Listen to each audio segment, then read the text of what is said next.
মোৰ লগত আছে ভাইটি তেজপুৰৰ পৰা আহিছে। নমস্কাৰ। বলক আমি এতিয়া আৰু আগৰ ফালে যাম, কিমান দূৰ যাব পাৰোঁ চাই লওঁ। এনেই ঘূৰি থাকিম আজি বাইক লৈ।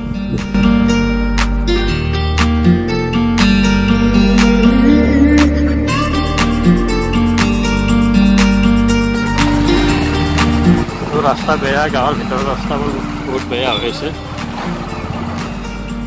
আমি এতিয়া গুৰমৌ চকৰ পৰা পূব দিশে আহি আছোঁ।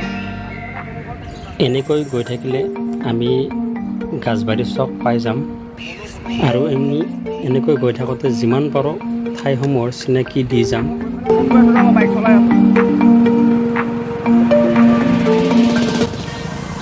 এইখন দলং পাইছোঁ মানে মোৰ ধাৰণা যদি ভুল নহয়, নিশ্চয় এইটো কলাজল নদীয়ে হ'ব।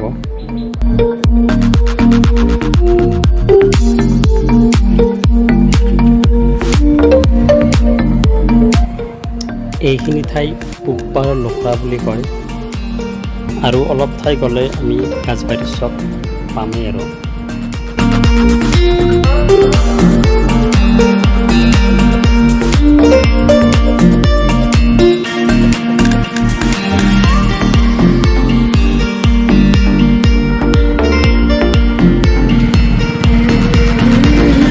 গাছবাৰী চক বুলি কয়, এয়া গাছবাৰী পাই গ'লোঁ। তাৰপিছত আৰু অলপমান গ'লে আমি গড়েশ্বৰ পাম। এইখন গাছবাৰী বিদ্যাজ্যোতি নিকেতন। ইয়াৰ পৰা গড়েশ্বৰলৈ প্ৰায় 5.5 কিলোমিটাৰমান হ'ব আৰু বাইক লৈ গ'লে 9 মিনিটমান লাগে। ইয়াৰ পৰা এনেকৈ বগামাটি গ'লে আৰু 35 কিলোমিটাৰ লাগিব। কি কৈছা তুমি?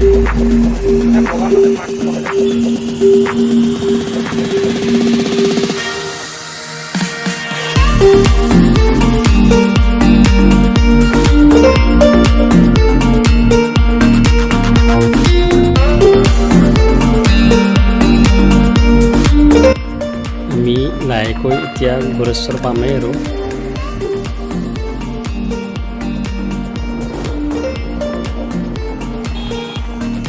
গড়েশ্বৰ টাউন পাই গ'লোঁ।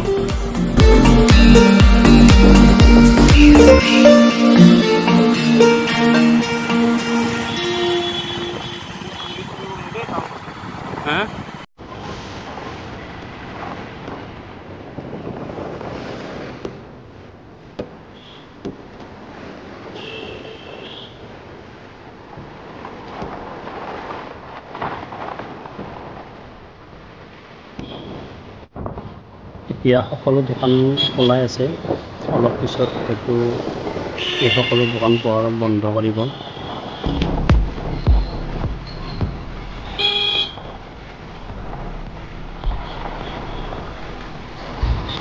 এইখিনিত বহুত মানুহ। আমি এতিয়া গড়েশ্বৰ টাউনৰ সমাজতে আছোঁ। আৰু অকণমান আগুৱাই যাম।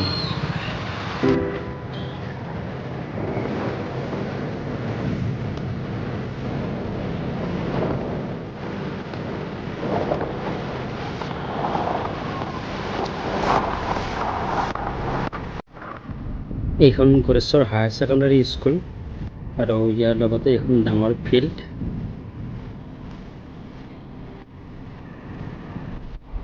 আৰু ইয়াৰে কাষতে এখন পাইনিয়াৰ একাডেমী জুনিয়ৰ কলেজ গড়েশ্বৰ।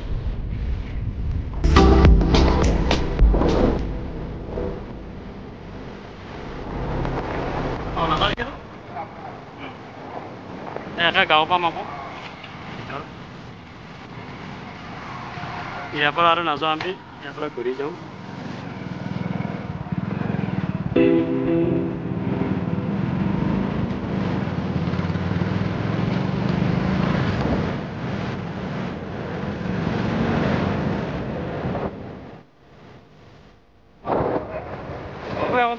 ঘূৰিব নালাগে, মই চকতে ঘূৰিছিলোঁ।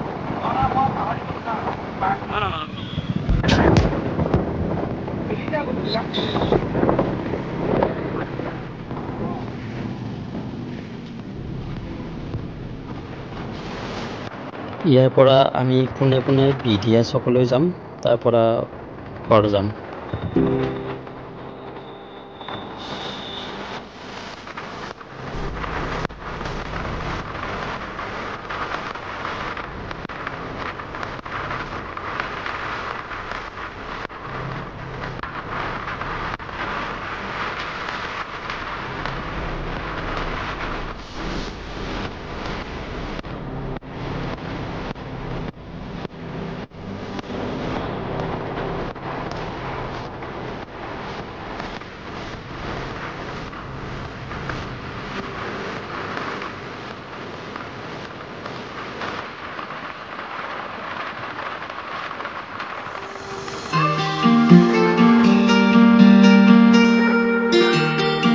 আমি এইখিনিতে সুতৰগাঁও চক পাই গ'লোঁ।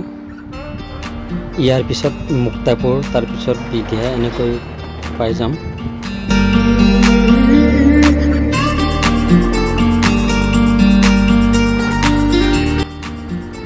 এইখিনি জাতীয় ভাঙৰা বুলি কয়।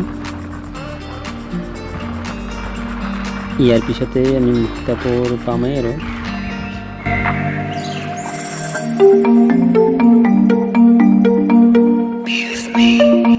এইখিনিতে আৰু এখন স্কুল পাম, যিখনৰ নাম হেমলতা পাব্লিক স্কুল, আৰু মই এইখনত আগতে কাম কৰিছিলোঁ।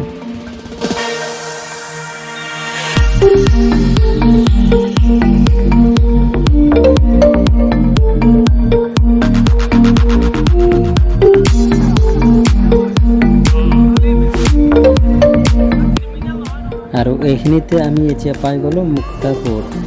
ইয়াৰ পৰা বাইহাটা চাৰিআলিলৈকে 11 কিলোমিটাৰ আছে আৰু।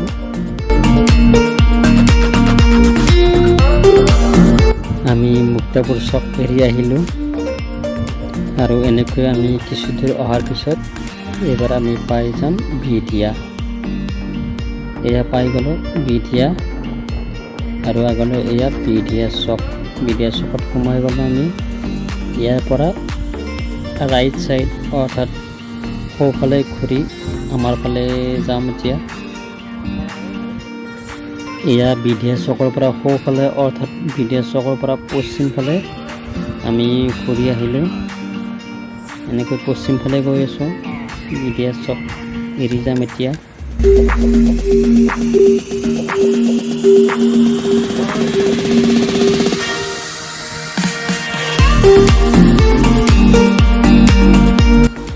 এইখিনি বিধিয়া জাজিকোনা বুলি কয়। আৰু ইয়াৰ পিছত এইখন নদী পাই গ'লোঁ, আকৌ এখন দলং।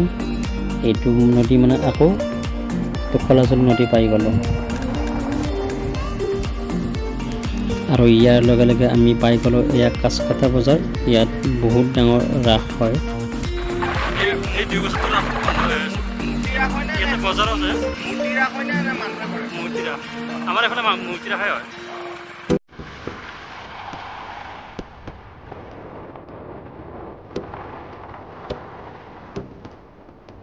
এইমাত্ৰ আমি শিঙিমাৰি এৰিলোঁ, আৰু এতিয়া আমি কলমনি গাঁৱত সোমাই গ'লোঁ।